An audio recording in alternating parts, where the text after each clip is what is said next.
or any other remedy. Claim to a debt or benefits arising out of movable property. What do you mean benefits arising out of movable property? If you look at the leading judgment on this is Sunrise Associates, where Supreme Court, what did they say? They said lottery ticket is not goods, it is an actionable claim. Lottery tickets is not goods, it's an actionable claim. By itself it has no value, but the value is that with that you can claim a prize, you can claim money, so it becomes an actionable claim. AR 2006-5 is wonderful decision. You said that money deposit and money withdrawal in a bank, it is not service. Then As per the statute, I am not saying. Then why banks are charging service tax on the checkbooks issued by them? Checkbook, issuing checkbook is a service. It is for Depositing money, withdrawal of the taking money. out. It is for withdrawal of the own money. Please challenge it. I am with you. I am with you. But I will caution you this one thing. Same thing happened in chit fund industry. If you see, chit funds were challenged. They challenged this chit fund, said because it's a transaction in money, it's not subjected to service tax. They won the case. At Delhi High Court, Supreme Court dismissed the SLP filed by the department. They dismissed it twice. So they brought about an explanation. If you see carefully, they brought about an explanation. Any activity carried out for a consideration in relation to or for facilitation of a transaction in money. I want to deposit, I want to withdraw cash from the bank. You issue me a check. The check facilitates withdrawal of money. They wanted to tax these transactions, so they brought about this amendment specifically for two things: lottery and chit fund is why they brought this about.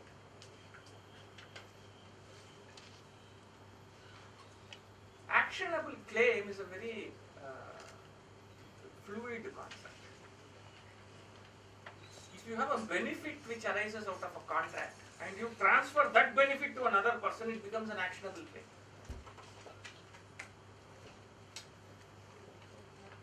If you are entitled to some benefits in a contract, the contract itself you transfer that benefit clause, that becomes an actionable claim. Sarda Mills case, Supreme Court AR 1975, you find this. So if there is a transfer of money, transaction in money, a transfer of actionable claims, it will not be subjected to service tax. What is an actionable claim? More has to be said. Lottery ticket has come. One, your Sodexo pass, they say, is not goods. Supreme Court has settled that decision now, that also. This is not goods, they say. It's a claim only. These meal vouchers and other things which you get, Supreme Court says it is not goods. It is a claim. So these are some examples of what will not come under service, what is excluded, 3 clauses. Now, first explanation, they say this. For the removal of doubts, that who had the doubt? They. Who is clarifying the doubt? They. We have no role to play in this. We had no doubts on this at all. I'll tell you why. For the removal of doubts, it is hereby declared that nothing in this clause shall apply to functions performed by the members of Parliament. We never had a doubt.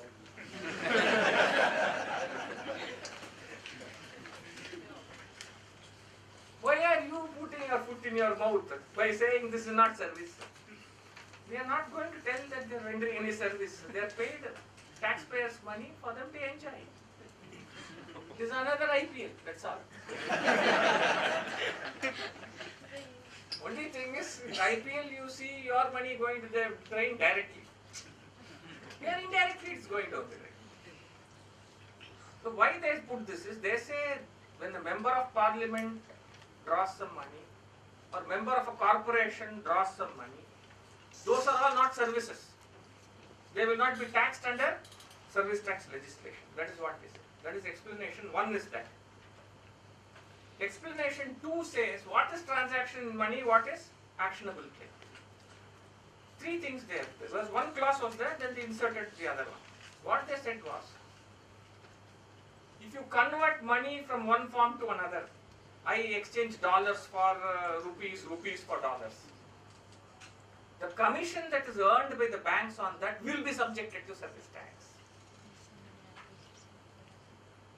That will not be a transaction in money.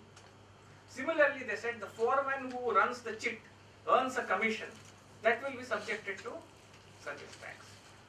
They also said if you render a service in relation to a lottery, that will be subjected to. Why did they say that? See, 2 times they lost this, lottery business. Future gaming solutions, one like Fast and Furious, 1, 2. Future gaming solutions 1, government loses. Amend. Future gaming solutions 2, government loses again. Sikkim High Court says no. Lottery, buying and selling lottery is not a service. It is a transaction of purchase and sale. It will not come under your service tax at all. So they plugged that loophole and come to the 3rd thing. They say, we don't want to tax lottery. We want to tax all the services in relation to the lottery. That means if you are an agent, you earn commission, then you are subjected to service tax. But if your contract continues to be for purchase and sale, it will be out of this definition. And if the government wants to go for future gaming solutions 3, they are welcome to go, they will lose again. So these 3, that is explanation 2. Explanation 3 is very important. What they say is an unincorporated association of body of persons is distinct from the members that form it. What do they mean by that?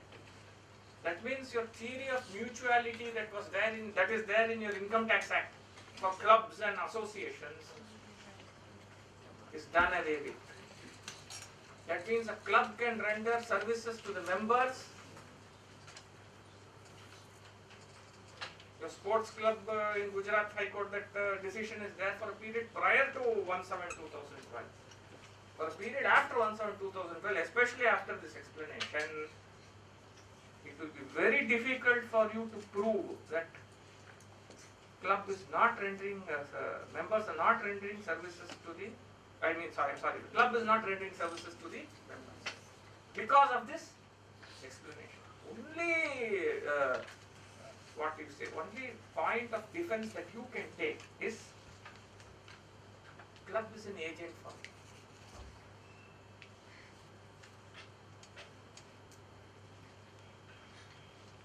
Club is an agent. Are they? Club is a body of individuals. They are an agent. Performing on behalf of the members. That is the only way you can defend this. Otherwise, it will be taxed. There is no way you can get out of the service tax in these associations. But then conditions for FICO have to be satisfied. Conditions for pure agent will have to be satisfied. Exactly.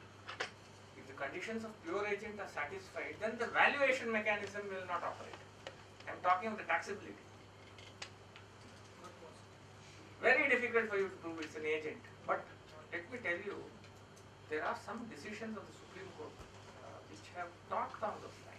See, both lines. If you look at AR 1954, there's a decision of Supreme Court in RWITC's case, where they say it is possible that club can render services to its members also.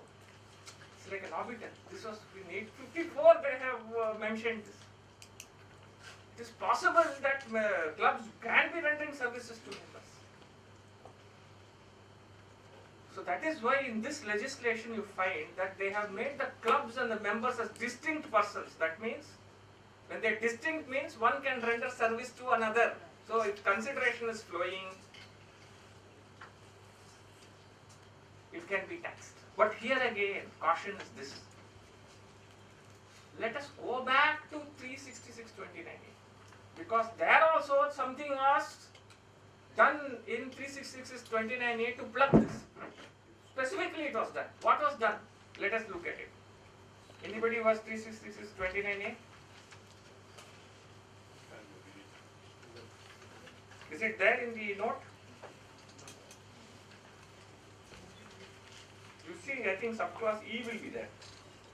A tax on supply of goods by an unincorporated association or body of persons to a member thereof for cash, deferred payment or other valuable consideration.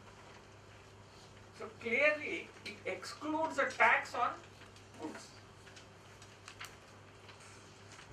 Though a members club does only services to the members, the goods portion is subjected to sales tax as a deemed supply. Now, let me ask you this question. Has the Supreme Court said anywhere that this can be vivisected? Vivisected means split into service and sale element. Have they said anywhere?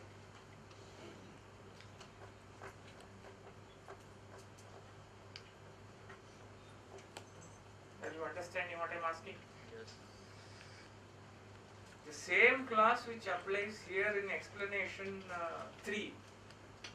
Constitution says tax on supply of goods, okay. Has that clause been subjected to vivisection? If that be the case, even this entry, explanation 3a, goes.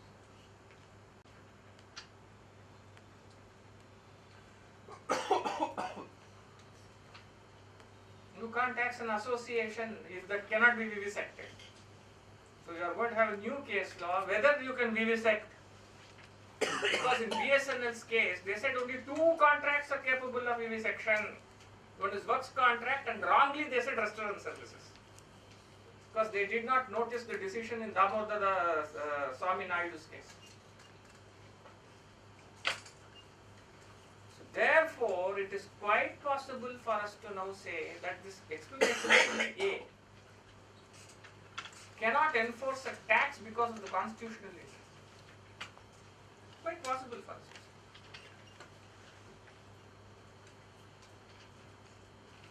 Do you have any tea breaks here?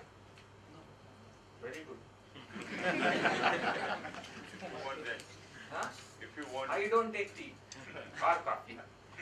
So some of you are little, I can see, tired of this session.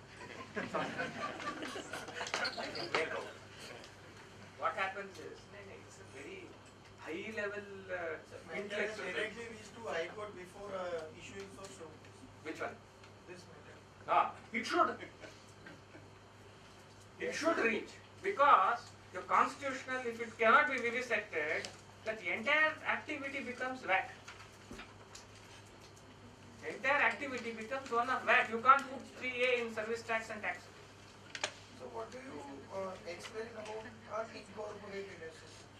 And unincorporated association means it is not incorporated. That means it is not set up under a statute. Body of individuals. What I would say, when you talk of an unincorporated association, it should be incorporated. It should have corporeal existence. Corporeal Corporeal means it has a distinct name and seal. can it be said that any body which is being established where it is required to get registered, it is incorporated? Say for example, a trust, they are required to register here in the Bombay Trust Act. It is incorporated. Is it incorporated? That is what I am asking. I will put it to them. Take the case of. Let us take Unincorporated, it has to be No, incorporated. sir, with these clubs, particular Rajpath and all that, they are registered under Yeah. section 8 of this Society Companies registration. Act. Companies Act, Yeah, section 8. section 8 of the Companies Act. That section will be. So, let us look at it this way. Now we enter into company law. No, whether incorporated or unincorporated, that is the issue. The issue is this. What do you mean established? What do you mean registered? Are these two different or are they the same? Under the Companies Act, what they issue is certificate of How are they incorporation. They issue certificate of incorporation. Yeah, exactly. Here word is unincorporated, so it becomes incorporated. Yeah. What do you mean by establishment and what do you mean by registration? When a law establishes a corporation, like LIC Act, that is establishment. That is not incorporation. That is not registry. Dalco something is there, Delhi High Court decision is there. I read it somewhere. And even Bharat Talibnim or Bharat Coking Coal, Supreme Court. Just take it and I don't know the citation. Bharat Coking Coal. What is this Justice Ravindran's decision? What is the difference between established under an act and registered under an act? Established means it is set up under the act. Unit Trust of India Act sets up unit trust. State Bank of India Act. It's made. Registering under an act means you go and register under that act. That can lead to incorporation. When a certificate of incorporation is issued to you. Some of the bodies like societies, it is possible that after registration they will be treated as a body corporate. But they are not established under the law. However, they are registered under the law and then become a body corporate. So in my view, they also become corporate. Because they become incorporated after registration. They are not established. Indian Institute of Technology is, IITs are established under a law. They are not incorporated or they are not registered and then incorporated. Please understand. When a body of individuals goes and registers itself, it gets incorporated. So all the clubs which are registered and incorporated under Companies Act should be out of this act because it is incorporated, it is not unincorporated. Absolutely, it is a corporate. They are not an unincorporated association at all, in my view. So concept of mutuality applicable to them? In fact, once they become incorporated, my dear man, they become distinct people. Over. Different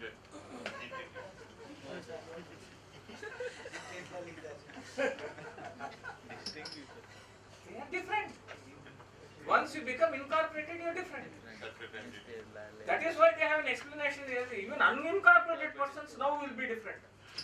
Please read it that way. It is not to say, so I am incorporated, therefore now I will play out of service. This exclusion is for unincorporated association. Once you are registered, you become incorporate. Maybe. I may be wrong also. No. Nobody can arrogate to himself that he is right in all circumstances. It is not possible. He is especially in this service tax,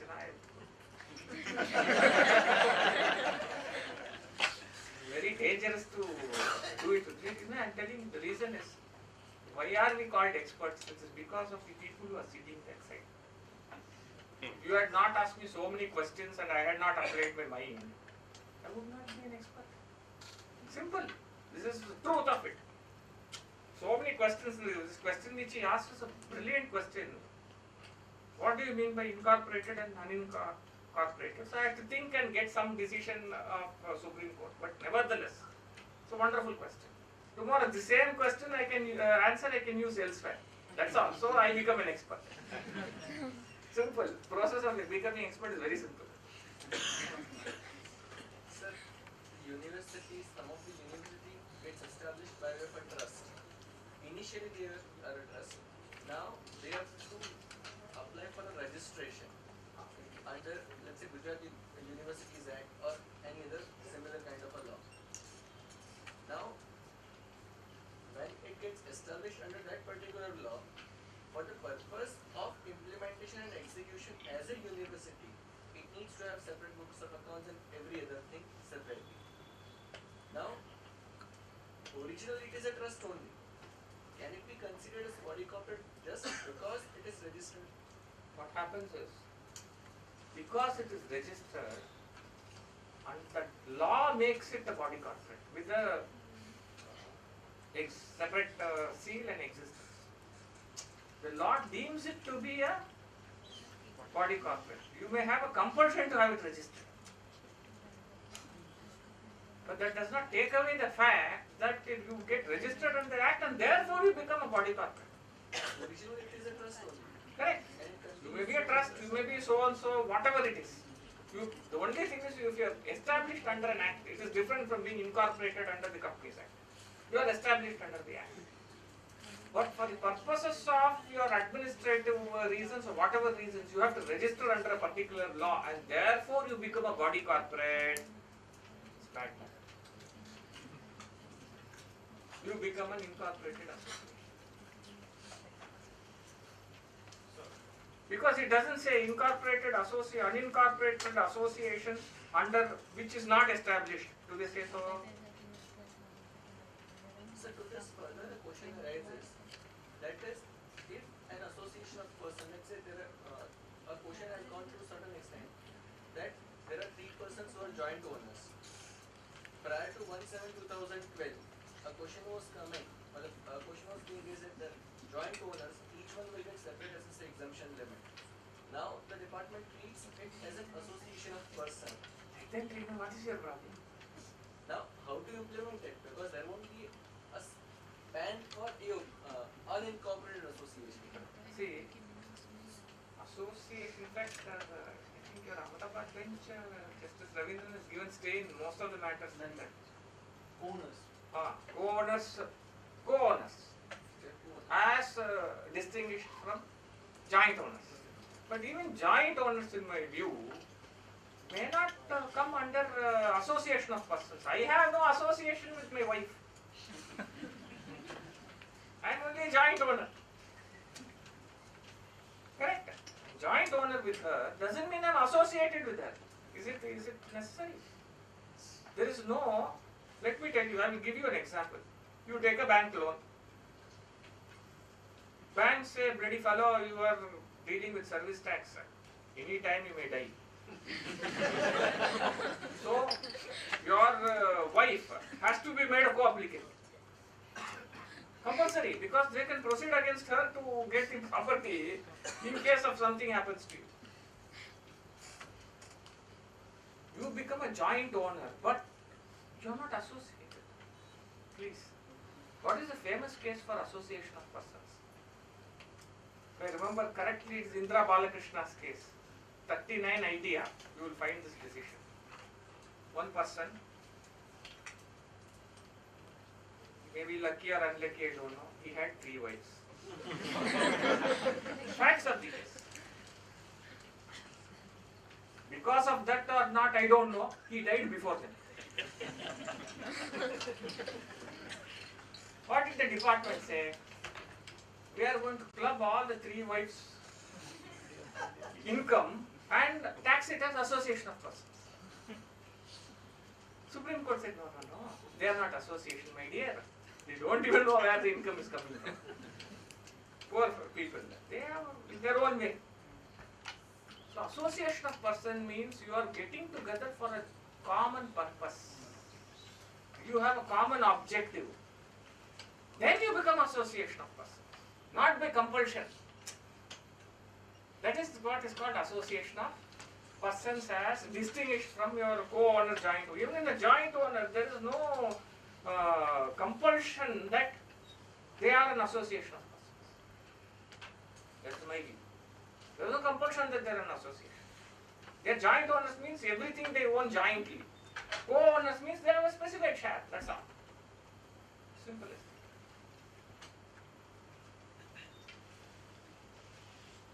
Now, if you look at the explanation 3, what they say is a establishment of a person in the taxable territory and the establishment in a non-taxable territory shall be treated as establishment of distinct persons. Just like your unincorporated associations. Head office and branch. Establishment in taxable, establishment in non-taxable. They become distinct persons. If they become distinct persons, if the branch renders service to you, there is a service tax implication. If you render service to the branch, there is a service tax implication.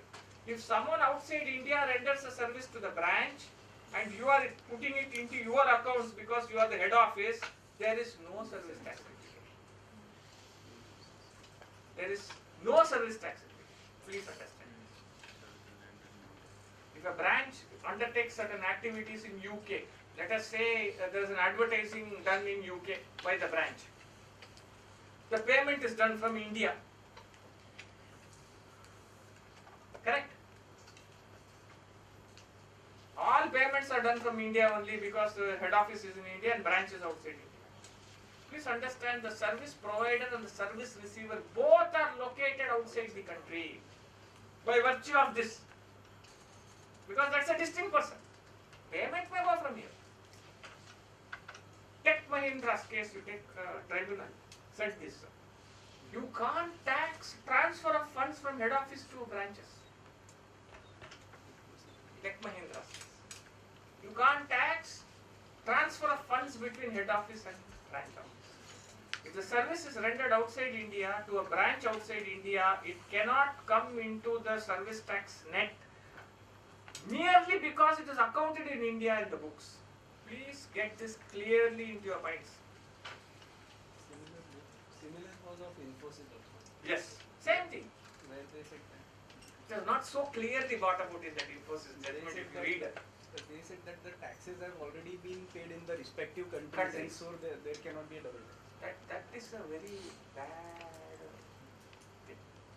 Just because there is a tax in that country, does it mean it cannot be taxed here? That is not the reason they should have said. They should have said that which they said actually, is that service is rendered outside India, it's not received in India. You see, please see 30/2012, it says it should be received in India.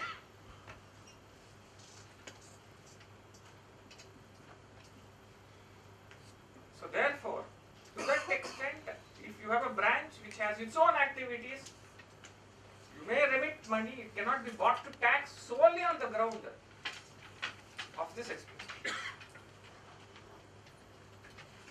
Then you come to explanation 4.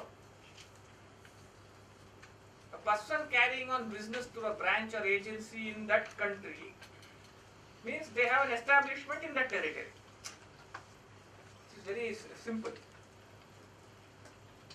If you have an establishment in that territory, it is called what they call as fixed establishment. See, this is all taken from UK VAT 1994, all these terminologies. If you have an establishment in that country, it is a distinct person and they do their activities. You cannot bring it to tax in India for those activities. Now this is the definition part of what is service. You have any questions to ask me before I go to declared service? Sir, notice page, there is issues going on. I will come to that. Employee to employer. I think I missed it. Yeah. Thanks for telling me. That was my first poser in fact. I am very sorry. Two things which I missed out. In the first part, what it does not include. Provision of service by an employee to by an employee to an employer in the course of or in relation to employment. Now let us take an example.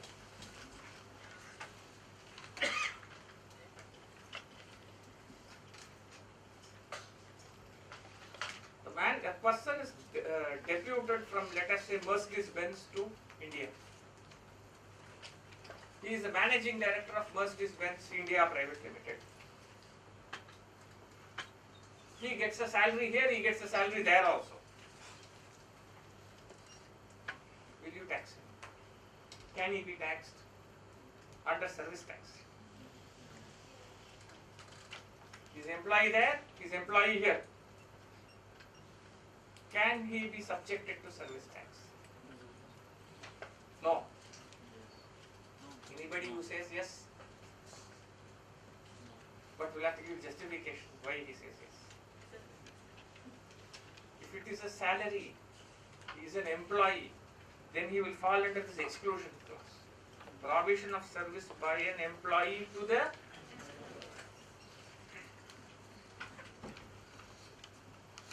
therefore there will be no service tax even though he is employed at two places. One. Two. Second. Let us say he is paid sitting fees. Will you tax him? Reverse charge. Does the company to pay reverse charge? In case of employee, that cannot be. Okay, It is sir. It is in like a director only. In that case, No, please tell me again. like it is a independent director or like that professional director. That in that case, They can. For a managing director, you can't tax, you say. means like he is a employee of the. He is an employee. Where is the question of taxing his sitting fee? Is the question is what he is raising. I will go one step further. Where is the question of taxing sitting fee for all directors? Then it is taxable. Then it is taxable if they are not employees. Whether he is employee or he is not an employee, he has a fiduciary duty to attend board meetings. This is why I said in the beginning of my speech, this legislation does not make a difference between what is a duty and what is a service. Under the Companies Act, if I don't attend for, 3 or 4 board meetings, I am removed. I am disqualified, thrown out. Therefore, in my view, director fees cannot be subjected to service tax at all. Why you only restrict it to managing director? Give all the directors the benefit because it is a statutory compulsion for him to attend. You want to tax it on reverse charge because they are making crores or lakhs. That is not a justification. That is not a justification. Now we'll come to your question. What was your question? Notice period not served. I go away. Notice were received by company. By company. Either deducted or Correct. real. This clause covers the provision of service by an employee to the employer in the course of a relation. Does it cover the services rendered by the employer to the employee? No. For a But breach of contract. In a contract of employment, service means an activity. We are only talking of definition of service Between two people. between two people. We are not talking of who gets what. We are not talking of who gets what. We are only talking what is the service. When they say service shall not include services, shall not include a provision of service by an employee to the employer.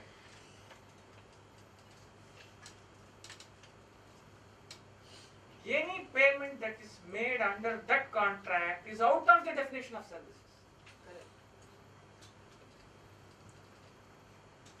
Even if the amount is received by the company or deducted by the company, it arises in the course of employment. 1. 2. Have you followed what I am saying? No. Sort of, little bit. What I am saying is this. I will give you an example. Company pays salary to the employee. That is excluded here, clearly, no problem. All are clear? Now he wants to leave the company and go. He has to give notice period of 30 days. He does not do so. So company deducts that money from his salary. That means the company is receiving some money. Indirectly. Directly or indirectly? Whichever way you look at it. Or let us say the employee pays the company. This clause says provision of service by an employee to the employer. It does not say employer to the employee. Nevertheless, still it is not taxable because this money arises out of a contract of employment. Services shall not include a provision of service by an employee. I know. I can understand. This is why I asked for tea break.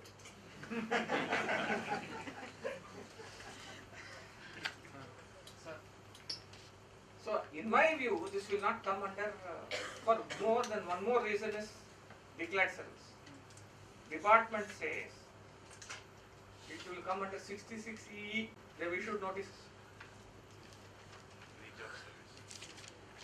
Reach of service. Please read that clause carefully, 66E. Please, once again, I ask you to read it. What does it say? You see the starting of that clause. Agreeing to an obligation to do an act. We'll stop there. When you are under an obligation, where is the question of agreeing to it?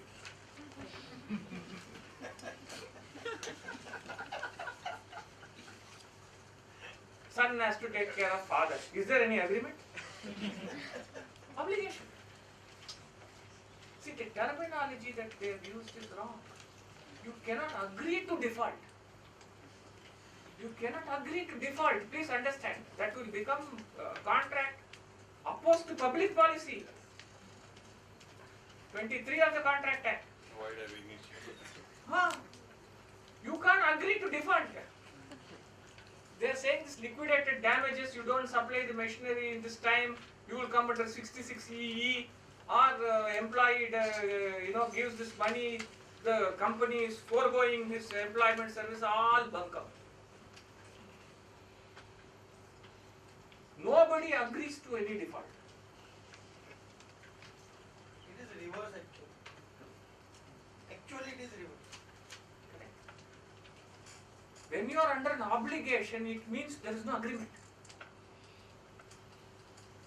This clause was introduced to tax all those non-compete agreements actually. Now the department is trying to extend it to certain areas which we can't even imagine. For example, they say developmental rights which you transfer to him, from which I gave you that example. They say that you are tolerating this act. What is the meaning of this clause? You just read it. And agreeing to an obligation to do an act or to refrain from an act, which I told you. Declared services, they say, not only doing, even refraining from an act.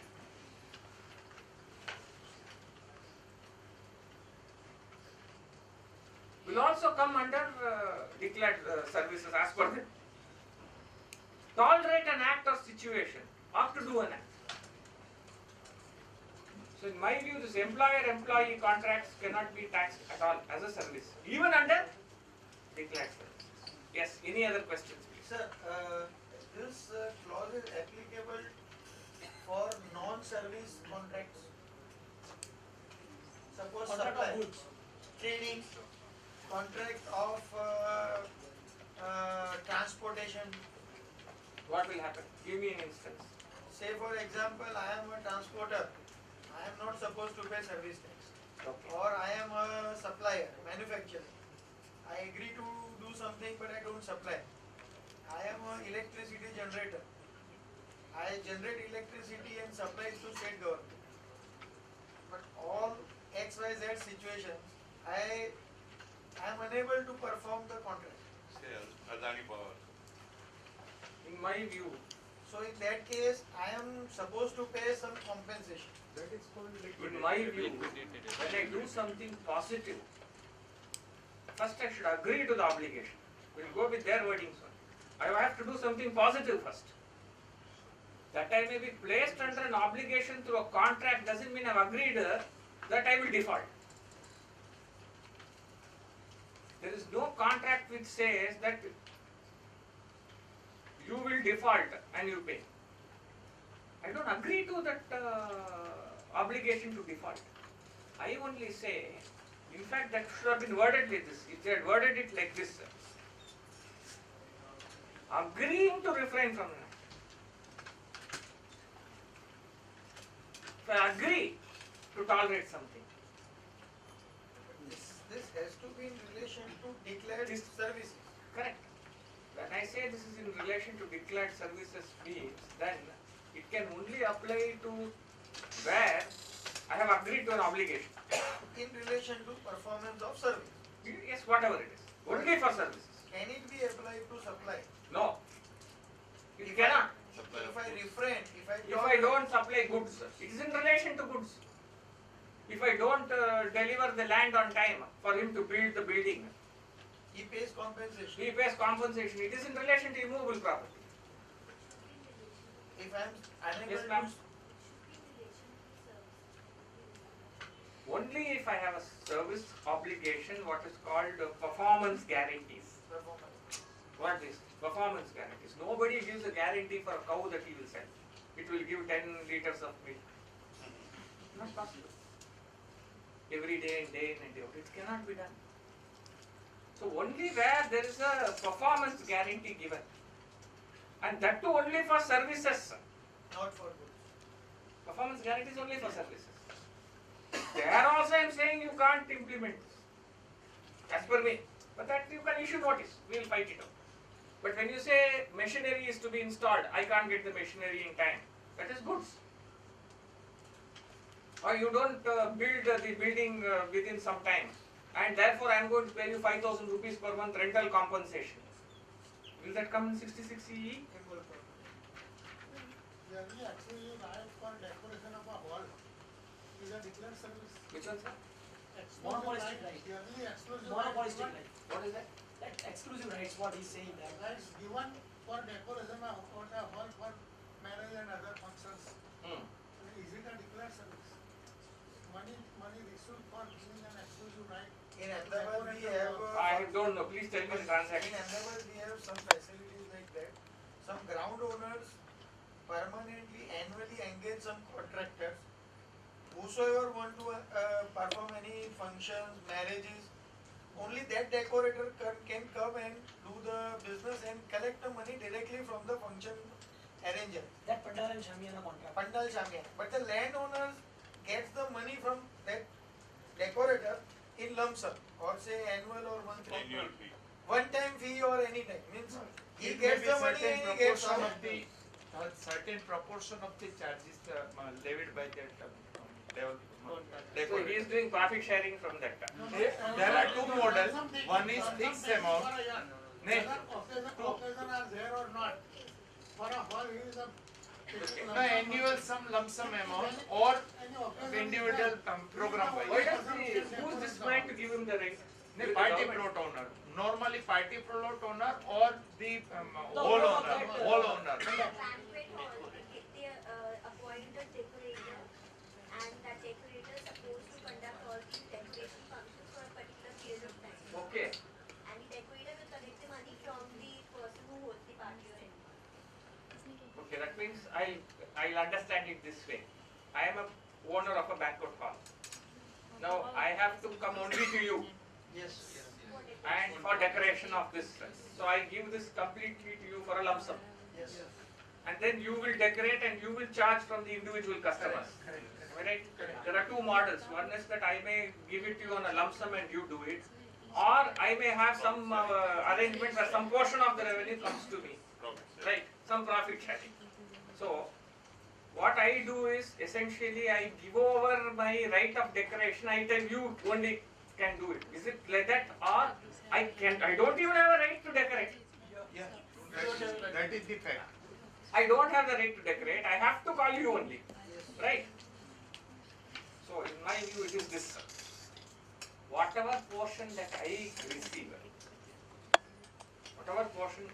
receive, whether you call it lump sum or you call it a share, is nothing but an amount which I get for decorating. By way of rent. In form of- Decoration, no rent. The person who renders the service pays the tax. I get only a portion of that money. So here It is like a royalty. It is effectively like a lump sum or royalty. sir, here both the transactions are independent to each. Correct. Maybe. But what am I doing is, he is getting an amount which I cannot do by law because I have to give it to him. But I get a portion of what he collects. Therefore, in my view, the amount that I get cannot be bought under 66EE. He may collect, may not collect. If there is no appraisal during the whole year, Ah. he may not collect, but he has to pay. He has to be an exceptional fool to do it, yes. It is happening like this. Also happening there. It is happening. That means irrespective of what amount he gets, I get my money. That is a hypothetical situation, actually it is happening. No, if it is so happening, then that we have to go by that. Sometimes it happens. In that case, where can they tax this? Is the only issue. Yes. Where is it a declared service or is it an activity for consideration? First leg of transaction. No. It will come as an activity for consideration. It doesn't come under declared services. Straight away it's an activity. See, if this is what is compelled by law and it's always being done, it is an activity for consideration. Now, please tell me whether this is an activity of letting out your premises or not. Any doubts? No, what he's saying that let us have a break for 5 minutes, a water break, and then we can assemble it. Yeah. Water break.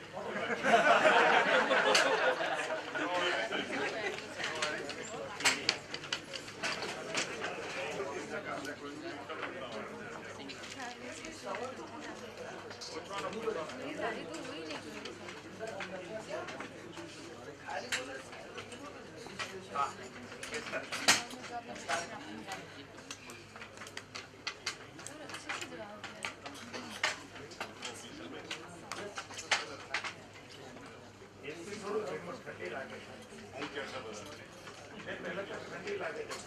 હું તો એવો suggest કરું બંધ જ કરી દો. ના ના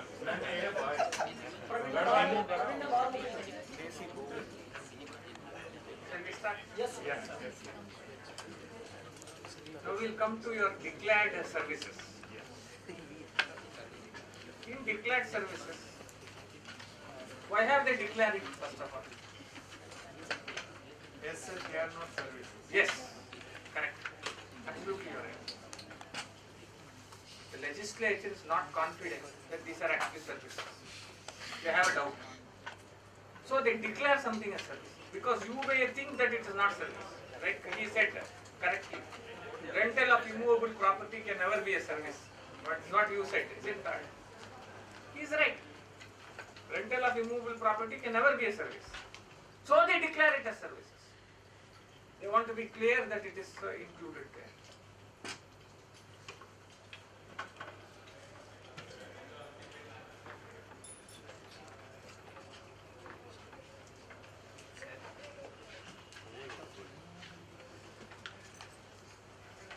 Earlier there was the clause saying that it should be for business of commerce.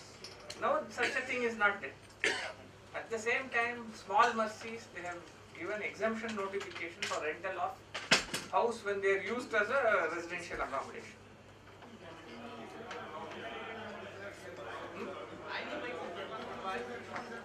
As per the, yes.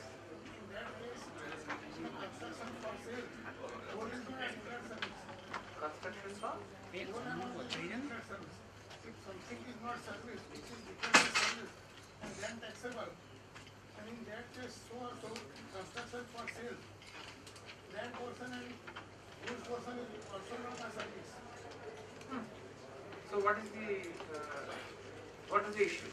That is why they have to give abatement. No, but it, Yeah, that is what is the issue. under If 44, it is not a service, though it is not a service, and yet it is a declared service. The whole rent is you are giving. Whole rent does not have any goods component or does not have anything else. The rent which you receive is an amount. It's an amount for renting an immovable property which is finished. This hall is rented out, let us say. There is no goods element in it. You understand? There is no goods element per se. But renting a hall, is it a service at all was what was questioned and Supreme Court said no, it is very much a service.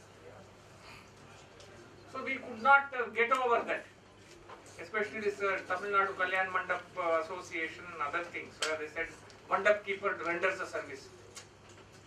And all the rental matters are in fact pending in the Supreme Court. But we have lost it in all the high courts.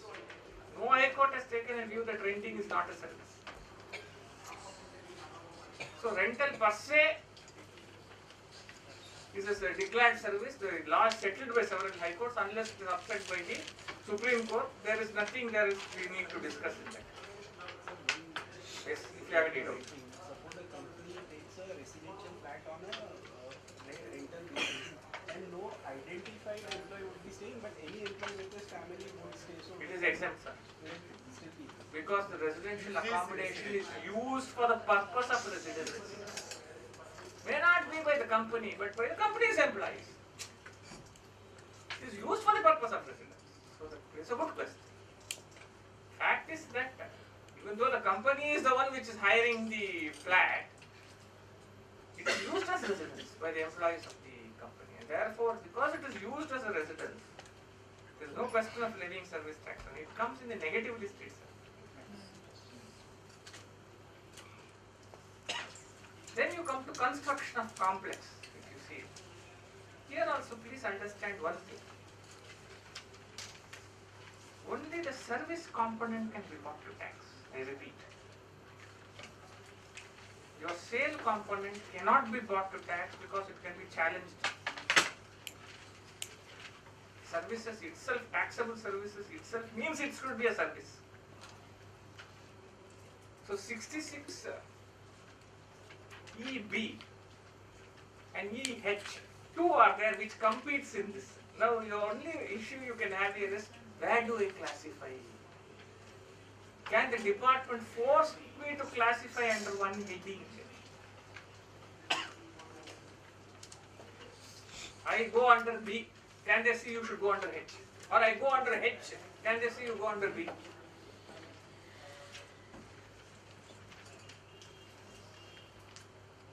Where is there an enabling provision for them to do it?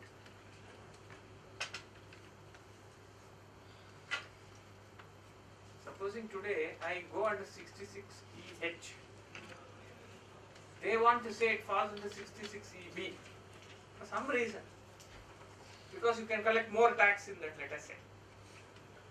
Can they do it?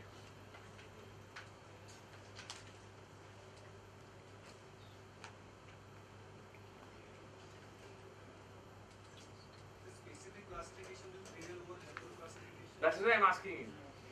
Construction of a building is more specific than service portion in the execution of a works contract.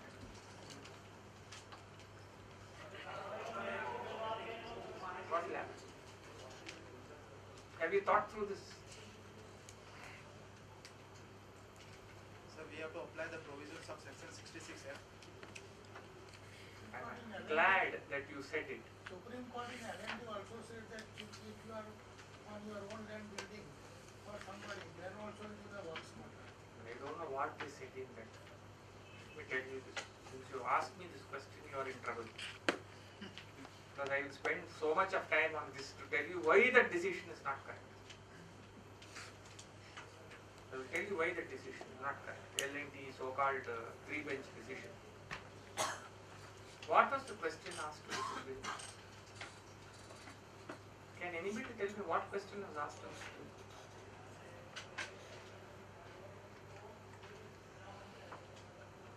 The question that was asked to the Supreme Court, the larger bench, is simply this. Who is taxable in a tripartite works contract? That's all. Who is taxable in a tripartite works contract where I am a developer? Let's assume I am a developer. I enter into agreement, you are the buyer. But I don't construct, I get it constructed by him. If you see the reference made in the first, the case itself, where they differed with Raheja's case, why did they differ with Raheja's case? See, taxation of works contract takes place on the Principal in Transfer of Property Act, which is called quid plant fixeter solo sedit. That is the Latin terminology for it. What it means is what is constructed on land belongs to land. What is constructed on land belongs to land. What it means also is this: the person who does that accretion will be taxed, not the person who agrees to do the accretion. That was the question which was asked, and that is the only question they didn't answer. And that was the only question which was asked.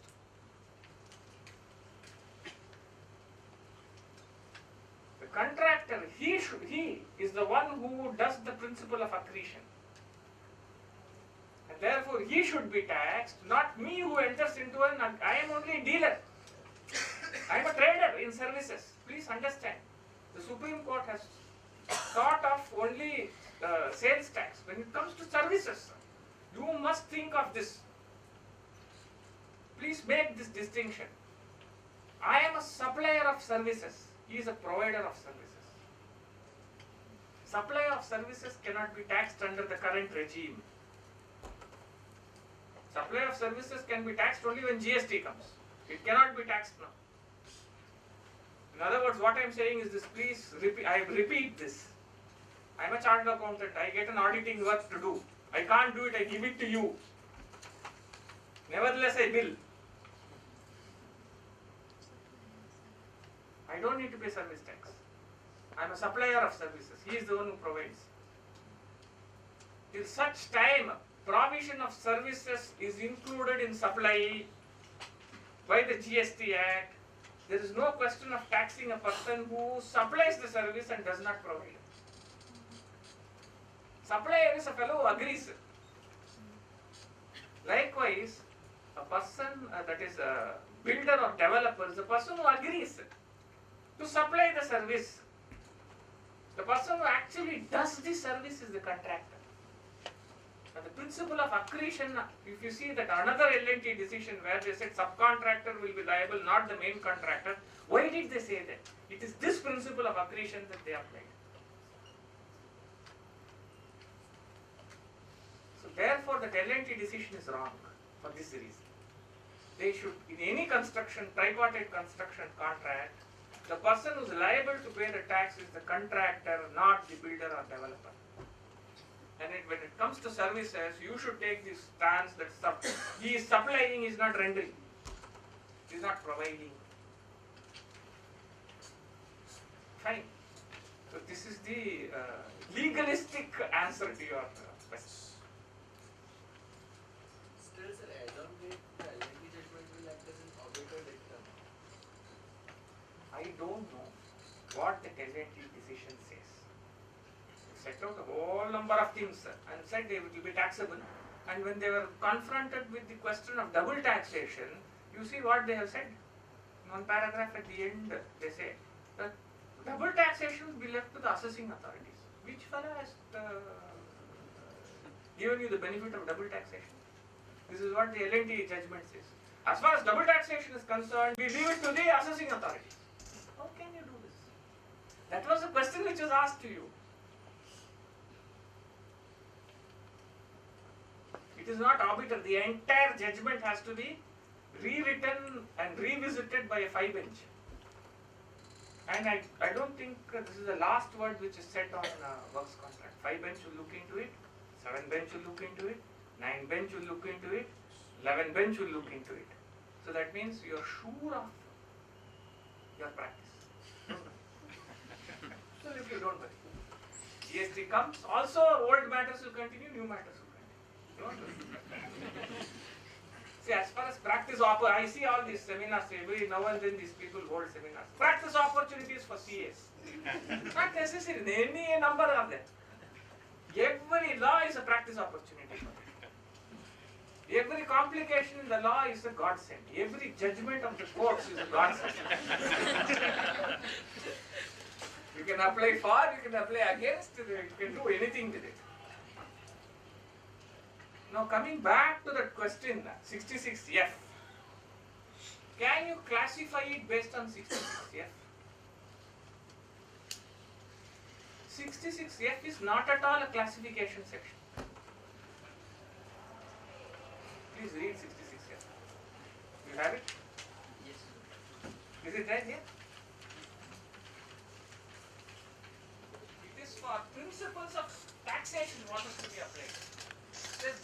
Does not talk of classification at all. It doesn't talk of classification at all. You see what it says. It's a very peculiar section. Principles of interpretation of specified description of services or bundled services. That's all.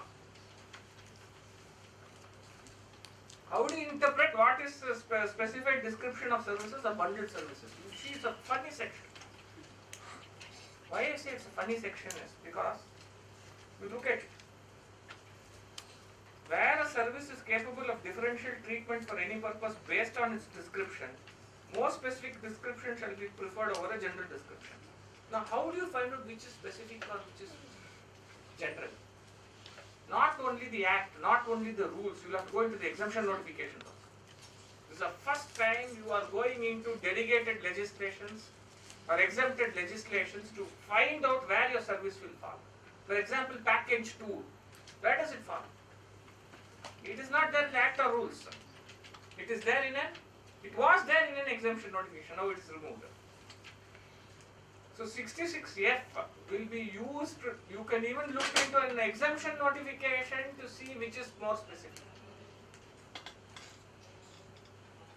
If you look into the exemption notification and you see 66EH is more specific than 66B, then your contract falls there, irrespective of it being a construction contract. Because it is also a works contract.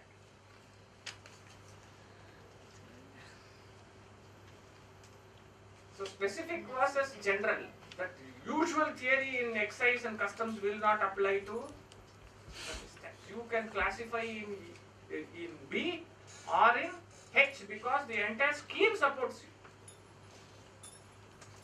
you. Department cannot force you to put it under B or put it under H. You can classify it under either of them.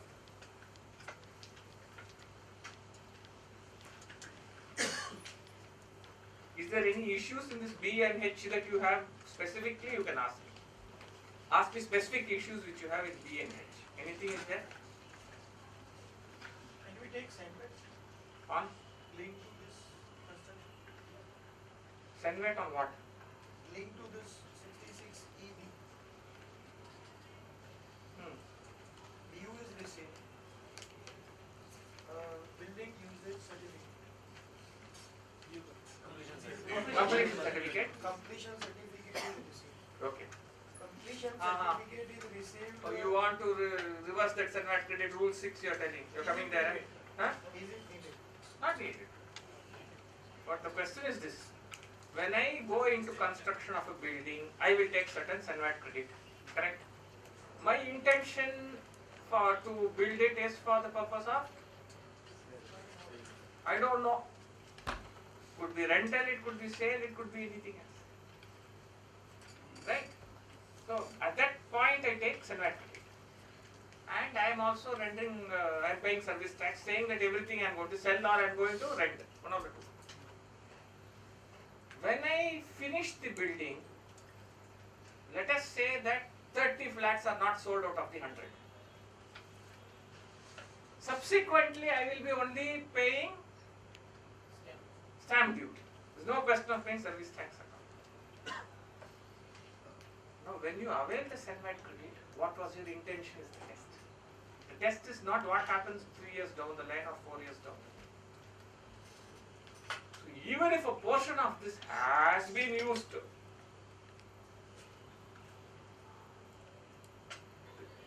question of reversing under Rule 6 would never have come before this amendments took place in this Rule 6 today. The Rule 6 that is amended today says if an activity is not at all taxable, it becomes exempt services and you should reverse. Even that also, I would say the test is when I receive. The test is when I receive, not the test is when a subsequent event happens of non-sale. So in my view, you can take the entire Senvet credit, there is no need to apply Rule 6. Post completion certificate, I received some invoices of the services being that is not going to be material. The simple reason being that they have delayed in sending the invoices to me. That's nothing to do with me. Some activities even happen after this completion certificate as color or some portion of material, some very nominal. See, what happens is, you should say how you will Finishing justify. work. Without finishing work, will any client come and buy my flat? My basic thing is either to rent or to sell it. On that justification, you should take the entire credit. But even after obtaining this completion certificate, No need to reverse. You will have some work. No reversal. What he is saying that at the time of completion, obtaining the completion. You are saying availment of credit itself can happen. Yeah, exactly. That should not happen after the completion certificate. After the completion certificate comes also, I have done the completion for the purpose of sale during completion. So even that can be Take the credit. See, Senate credit, please understand this. One rule. I have told this in hundreds of seminars. Where you have no doubt, take Senate credit. Where you have doubt, take Senate credit. There is no interest now, no? Avail the credit. Keep it aside. You prepare so many Excel sheets. One more you prepare. Avail the credit. Leave it. Fight your case. Tomorrow you lose. Not only reverse. Sir, but while auditing, departmental person first seek when you get due permission and what is your portion of assignment rate. Otherwise, you will apply 6% on the exam. Like they will. They can't apply the 6% principle on this because. Yes, sir. Please tell. Even this transition provision rule 11.4, because thereafter they for manufacturer once they are manufacturing the excisable goods and subsequent, say for example from 1st March they are starting to manufacture exempted goods because of the budgetary changes. That provision also Doesn't apply to your services. Yeah, for the services because they came to service provider, they stopped at only inputs. Correct. Input services is not Input services is not there. So that is another aspect. It is an aspect where you are talking of the rule itself goes. And the another thing is, whenever suppose you have taken the credit in the books, and the applying this even after this amendment in the separate credit rule 6.1234, the rule 6.3 formula says that taken during the month. So you have not taken that credit during the month so far. Therefore, the question of reversal will not come. So that is one. Second is his question is after completion certificate you are. That is a tougher question to answer. Because after completion, you know that some things are unsold. You know that some things are unsold.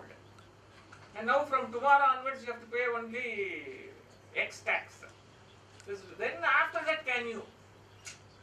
That is a tougher question. That's why I am saying you avail and fight it out.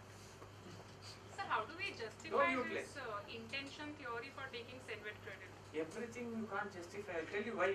Some of the judgments, you take the concept of immovable property itself.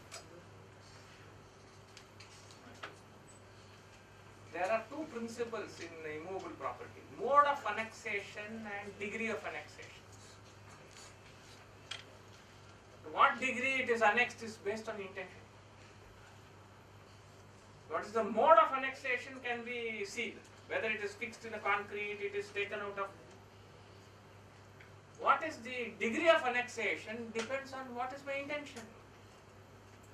So intention is the thing. Entire Senvet credit rule is based on intention. Inevitability, as I would say.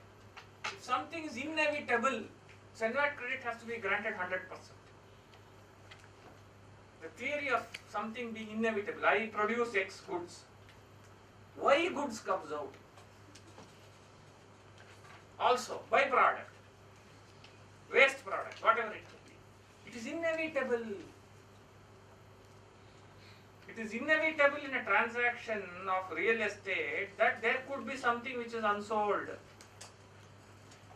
Take Hindustan Zinc's case. You take that Balrampur Chini Mills case, Allahabad High Court and Supreme Court.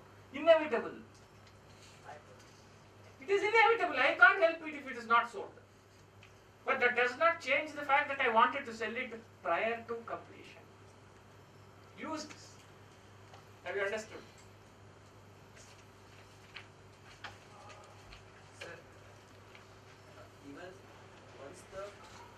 comes, thereafter whatever flat that remains, that it becomes an immovable property and is not a service. As it is not a service, so it's not an exempted service also. This now they have said, even if it's in exempted services, rule 6 they say if it is not taxable at all, that activity also will be exempted. Sir, rule 6 it is still